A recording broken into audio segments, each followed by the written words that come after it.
Hello everyone, myself Richa, welcome to our channel. आज का जो हमारा मैक्सिम है वो प्रोटेक्ट करता है ऐसे सिचुएशन से, ऐसे सिनेरियो से जिस जगह पे अगर इंसान खुद ही कल्प्रिट है, खुद ही अक्यूज्ड है, तो वो खुद उस अक्यूजेशन के लिए खुद ही उस केस को डील नहीं करे।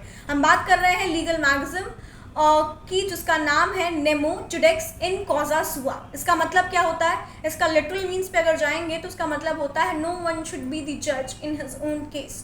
इसका अगर प्रैक्टिकल इम्प्लीकेशंस पे जाएंगे तो कैसा होगा, अगर एक जज जिसके अगेंस्ट खुद पिटिशन फाइल की गई है, जिसके अगेंस्ट खुद अक्यूजेशंस हैं, एलिगेशंस हैं प्रिसाइजली, उसी जज के कोर्ट में उन्हीं एलिगेशंस को डील करने का केस आ जाए तो शायद सुन के भी बहुत वियर्ड लगेगा। इसी सिनेरियो को डील करता है ये पूरा पर्टिकुलर मैक्सिम, जो बोलता है कि अगर आपके अगेंस्ट एलिगेशंस लगे हुए हैं तो आपके केस में आप खुद ही एज अ जज एक्ट नहीं कर सकते हैं, या आप ही के कोर्ट में वो पर्टिकुलर केस नहीं जा सकता है।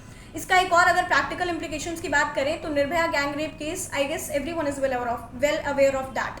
उस केस में जो हमारे कल्प्रिट्स थे, उन कल्प्रिट्स में से सबके अलग अलग एडवोकेट्स थे। तो उस समय के जो सीजेआई थे हमारे एस.ए. बोबड़े, उन्होंने अपने आप को उस पर्टिकुलर केस से हटाने की मांग की थी। हटाने से मेरा मतलब क्या, कि उन्होंने बोला था कि उनको उस पर्टिकुलर केस से एक्सक्लूड करें। ऐसा उन्होंने इसलिए कहा था क्योंकि उन एडवोकेट्स में से एक एडवोकेट का कुछ अदर देन ऑफिशियल रिलेशन था सीजेआई के साथ। कहने का मतलब क्या है कि ये पर्टिकुलर जो प्रिंसिपल है, ये पर्टिकुलर जो मैक्सिम है, वो कहीं ना कहीं प्रिंसिपल ऑफ नेचुरल जस्टिस को भी और ज़्यादा इंश्योर करता है, जो फेयर ट्रायल और फेयर डिसीजन और इंडिपेंडेंस ऑफ जुडिशरी को प्रिवेल करता है। Thank you for watching, stay continue.